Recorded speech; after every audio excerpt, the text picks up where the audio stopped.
Hi, I'm Dave O'Higgins with Pocket Practice idea number 3.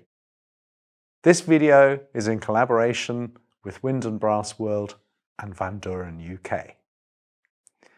Today we'll be addressing swing feel and practicing with a metronome.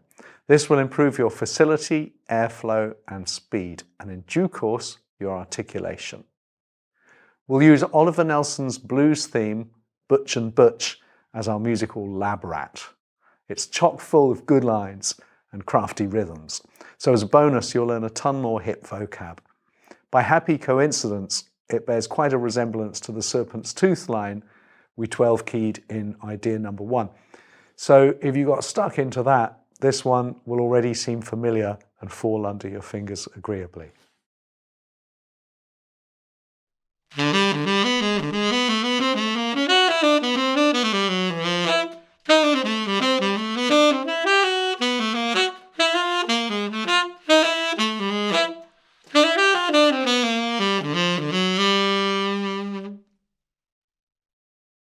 There are a few layers to our interpretation of swing.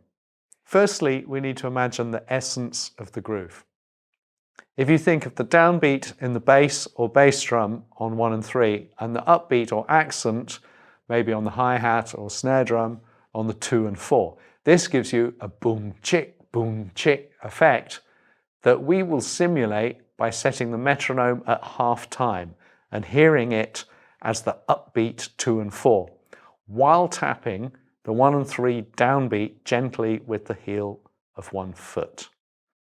I'll demonstrate 120 BPM by setting the metronome on 60. It's easiest to get the hang of this by learning to count yourself in. 1, 2, 1, 2, 2.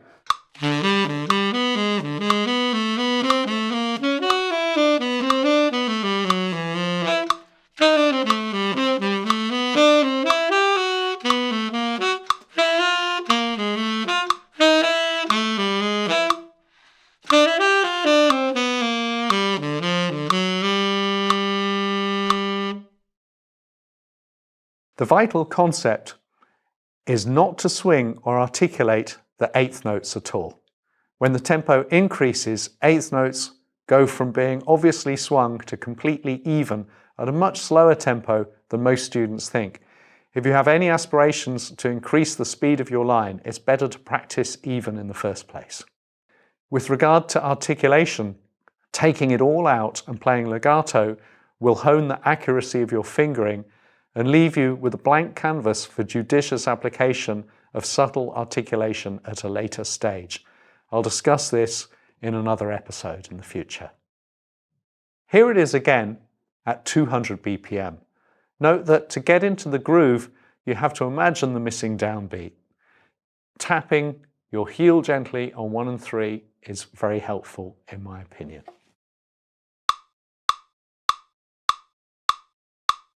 One, two, 1, 2, 3.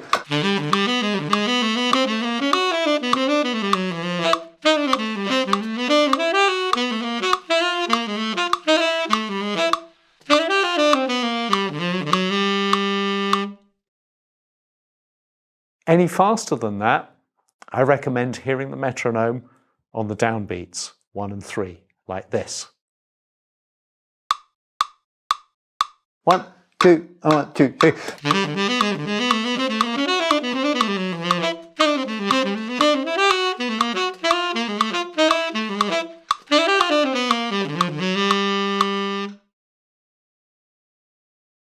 I love practicing everything in 12 keys. It takes patience and often requires practicing each phrase in isolation first. Don't be tempted to write it out in any more than one key.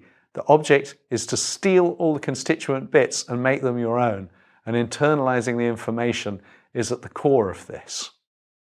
Take it one bar at a time, and if you need to, spend 15 minutes carefully taking that through some keys. Around the cycle of fifths, down in fifths that is perhaps more beneficial than shifting up or down in half steps. Here is how I would think of the first bar and prepare myself for the transposition process.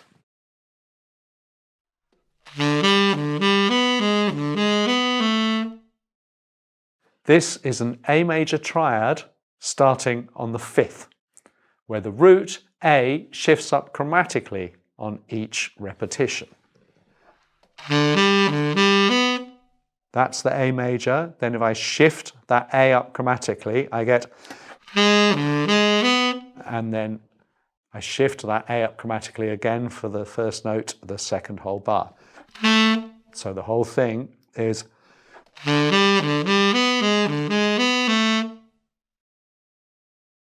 I would get it together slowly without a metronome, then add the metronome. There are other ways to do it, so feel free to experiment. Happy practicing!